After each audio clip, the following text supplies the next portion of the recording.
So in this lecture, we're going to discuss the JikesRVM Adaptive Optimization System. JikesRVM is an advanced Java virtual machine from IBM Research. In previous lectures, we discussed the JikesRVM Optimizing Compiler. The Optimizing Compiler plays a major role in the JikesRVM Adaptive Optimization System. Adaptive compilation or adaptive optimization is the process of identifying portions of the code that warrant optimization. Portions of the code that don't warrant optimization are code that executes without repetition, and for that type of code, for code that only executes once, you can interpret it or compile it quickly. You don't require any extra work. For code that repeats itself, we want to optimize it to get the most benefit out of the program in terms of performance. If we compile everything at the method level, there's going to be interruptions as we wait for compilation to occur. If we compile everything, then that startup time and the amount of time we have to wait can be very large. So the idea is don't compile everything, only compile the stuff for which it makes most sense. And the way this works is that the runtime system has two types of translators. In an adaptive system, you use an interpreter first. This is called mixed mode compilation or adaptive optimization. In this case, you interpret first so that you get really fast startup and no long pauses as the program starts running. And then you sample the system. You observe the system to identify frequently executing methods that are hot, and you compile them in the background so that they are optimized, and so that future invocations of those methods use the optimized versions.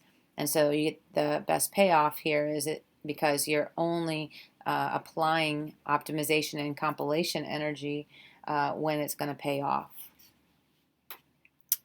Mixed mode compilation or adaptive compilation is typically done this way, an interpreter plus in a compiler, but you could also do this in a compile-only strategy. So this is what JikesRVM does. JikesRVM researchers believe that they could develop a baseline compiler that could replace the interpreter to produce a tiny bit better code, but it was fast enough that it wouldn't impede the progress too much. So this is called the baseline compiler. This is a separate compiler from the optimizing compiler that we talked about in a previous lecture.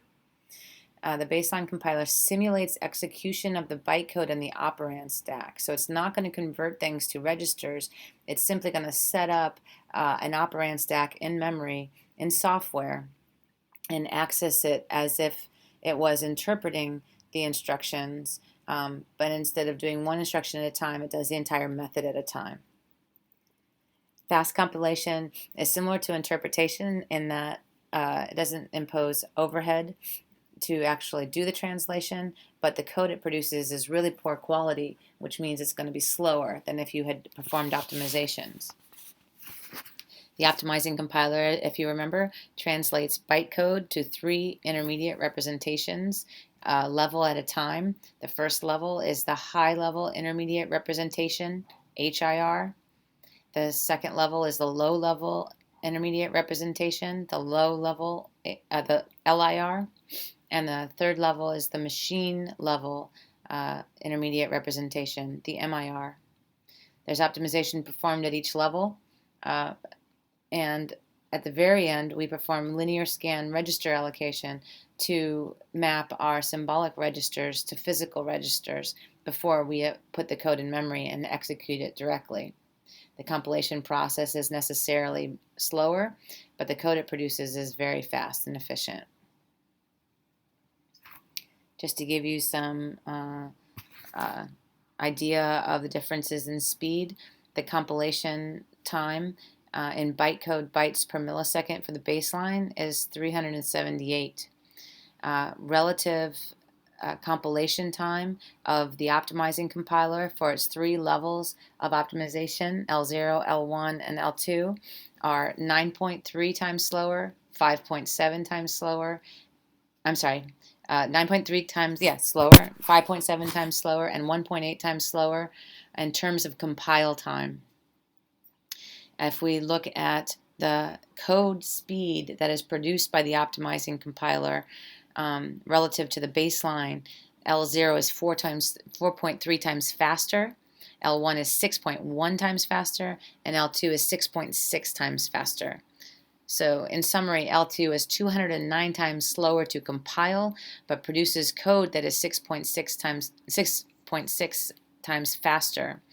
And this is important because compilation takes up such a small portion of the total execution time that this trade-off between fast compile time and fast execution time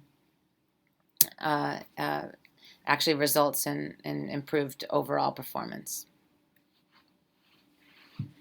The next thing I want to talk about is how JikesRVM does threading. Any runtime system for a managed language has to decide, has to make a choice between one of two options to implement its threads, the language level threads. They could map the language level threads one for one to operating system threads or P threads and let the operating system do the scheduling for it. This is called native threading.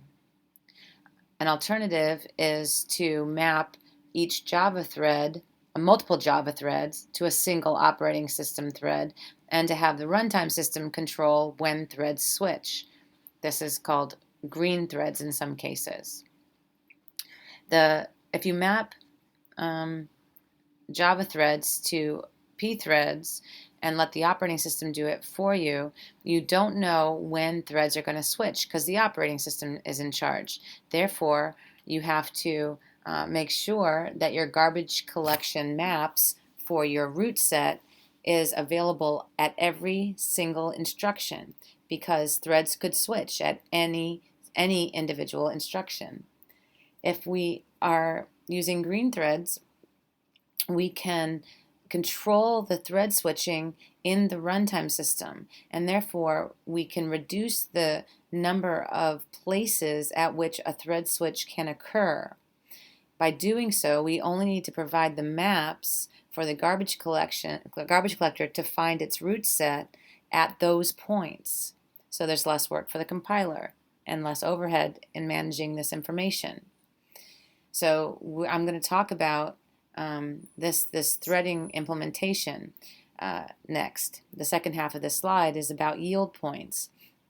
The idea here is we have to have a mechanism in the runtime to force a thread to switch if we're going to manage threads in the runtime itself instead of handing it over to the operating system thread. Yield points are the point at which a thread gives up the processor to allow another thread to run. The compiler can generate these yield points. So the yield point occurs on method entry and on back edges of loops. That is, every time a method is invoked, the system checks whether the current thread should yield to another thread. Similarly, on every loop back edge, the system checks if a thread should yield to another thread. And this way, we can ensure that there's some fairness, and that is, there's some mechanism so that threads don't execute too long and starve out others. So an example of the yield point is down below. In this loop on the left, we insert a yield point as the loop header and update the unconditional jump to the yield point. So on the back edge, we would yield. At the yield point code, in the yield point code, then the thread checks if it should give up the processor, and if it should, it does. We're going to leverage and piggyback this mechanism in future slides to identify hotspots in our methods.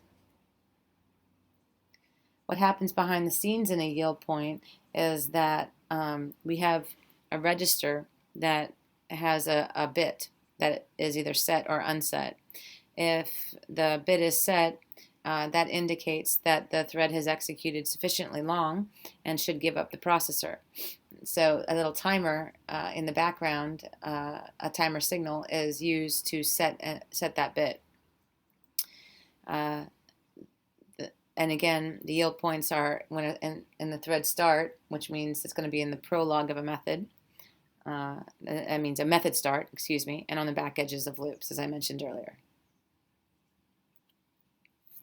The adaptive optimization system of JikesRVM consists of three primary components: the runtime measurement subsystem, the controller, and the recompilation system. The entire system is depicted here. On the left in the internal square is the runtime measurement subsystem. On the right is the recompilation system. At the bottom is the controller system. The controller is the brains of the operation and makes all the decisions. The runtime measurement system collects information very, very efficiently that the controller can use to make its decision about what's hot and what's not. The compilation subsystem is simply a set of compiler threads that cause compilation to occur in the background. The controller dictates what optimizations are applied, if any, when a compiler compiles a method. The runtime measurement system gathers information about executing methods and summarizes this information in a way that the controller can access easily. There's a bunch of queue data structures used in the system to pass information between the components, and there's a database that's used to record information, data, summaries, and decisions that are made. The runtime measurement system can collect all kinds of information. It can collect information from the runtime system itself. It can ask about thread switches, memory allocation, compilation.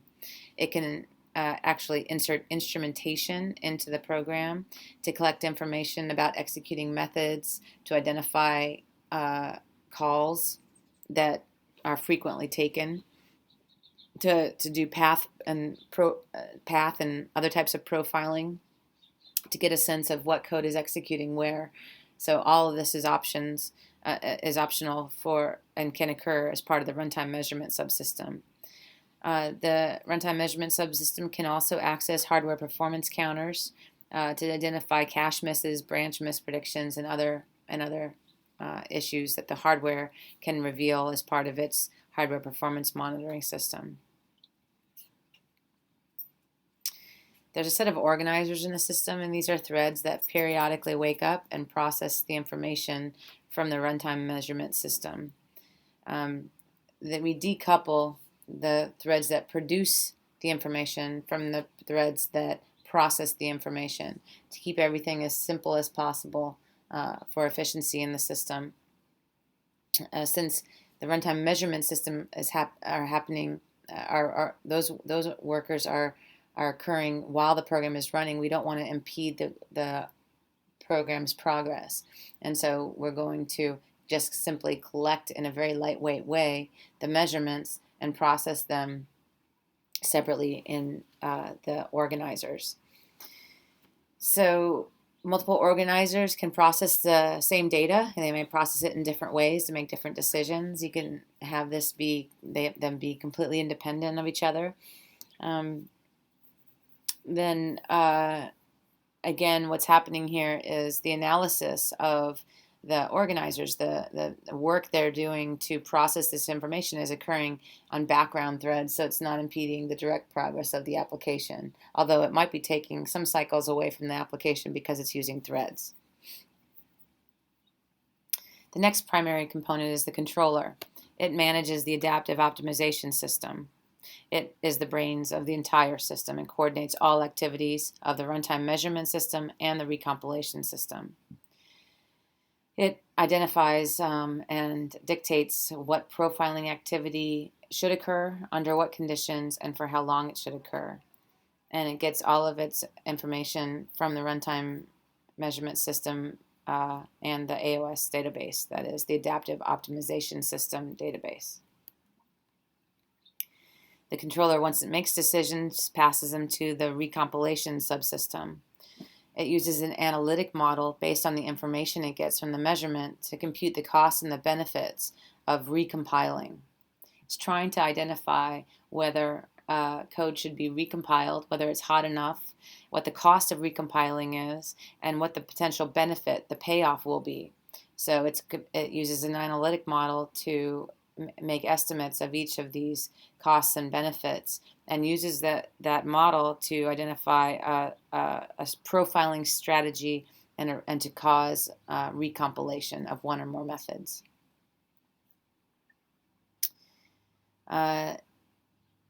The measurement system identifies hot methods through sampling. So if we want to measure what method is hot, we need to do that very efficiently. We don't want to add code to every single method and increment a counter. So instead, what we do is we put code in the yield points that when a thread switch occurs, which is a costly event, only then do we record what methods are on the runtime stack. That is, what are the set of methods that call each other and that are currently executing at the moment that the thread switch is occurring. Think about the benefits of this. There's no code added to any method, and we only take a sample when a thread switch occurs, and that thread switch is very expensive anyway, so we're piggybacking on something that's expensive, so that's going to be amortized. We're going to be able to hide our costs of our sampling. Third, we know because we force threads to switch frequently that we're going to sample at a pretty good rate. That is, we're not going to go for a long time without sampling. And so we're going to sample on yield points, which are on loop back edges and in the method prologue. There are 3 threads that access the raw data from the samples. There's the method listener object. This is created by the hot method organizer. On each thread, this listener object, the method listener object, records the currently active method into a buffer, and it looks at the runtime stack to determine what the currently active method is. It wakes the hot method organizer after a certain number of samples have been recorded. When the hot method organizer wakes up, it scans the data from in the buffer that was stored by the method listener object to identify the methods in which most time is spent. It considers a method to be hot if the percentage of samples that are attributed to that method exceed some threshold. If the method is already compiled to the maximum degree, that method is ignored. We've already optimized it as much as we can. But any other method is enqueued into an event queue for the controller to consider. There's another interesting organizer called the decay organizer. And this is a guy who wakes up, a thread who wakes up and goes into the buffer and decrements some of the counts over time. And this is for, if it decrements the counts, then what it does is the things that have been in the buffer for a long time are weighted less. So if a method is no longer executing frequently, the decay organizer will reduce its count, so it won't be considered as hot relative to the things that are hot, that got hot more recently. For recompilation, once we have a hot method, the controller decides whether it's going to be profitable to recompile this method. So it has to come up with a cost model to determine this. The cost model consists of the expected time the method will execute if it's not recompiled. Next, it computes the cost for recompiling the method at some optimization level. Next, it computes the expected time that the method will execute for if it is recompiled. And the goal is to minimize the expected future running time of the method in the future. So this cost model is interesting and hard to come up with. So there's a number of assumptions that are made with this cost model. these assumptions are as follows. First, the cost model assumes that however long the method has executed for, it's going to execute for that same amount of time in the future. So if it's executed for 1,000 samples, it'll execute for another 1,000 samples. Next, it uses offline measurements to determine the cost of compiling at each optimization level and the benefit of optimizing at that level. So we're going to take a program offline, a bunch of programs, and we're going to compile them and compute the cost of compilation and try to come up with an estimate on a per bytecode level of the cost of compilation and optimization. We're then going to time the code before and after optimization to determine the benefit of optimization on a per bytecode level. So all this happens offline ahead of time, and then those numbers are hard-coded into the controller. So besides hot method optimization, the adaptive optimization system performs a second adaptive optimization. In particular, the feedback-directed inlining optimization. This is where, when we produce a sample of method calls, we're able to identify not only the method that's currently executing, but the method that called it. And what this allows us to do is to create a dynamic call graph, an approximate graph of what methods are calling what other methods. And we can weight the edges between these methods in this graph. And so when the controller goes to optimize a method, it can use this information to identify what call sites to inline based on this approximate dynamic call graph.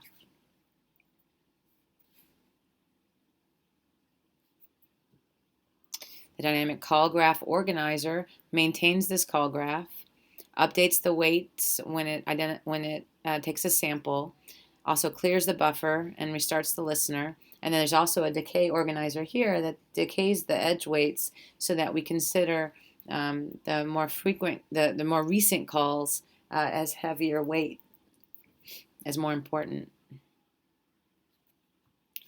Every so often, the organizer wakes an adaptive inlining organizer. The dynamic call graph organizer wakes up an adaptive inlining organizer, which recomputes inlining decisions and sets up a series of rules that the controller uses to identify compilation plans. Part of the compilation plans indicate what methods should be inlined into what other methods.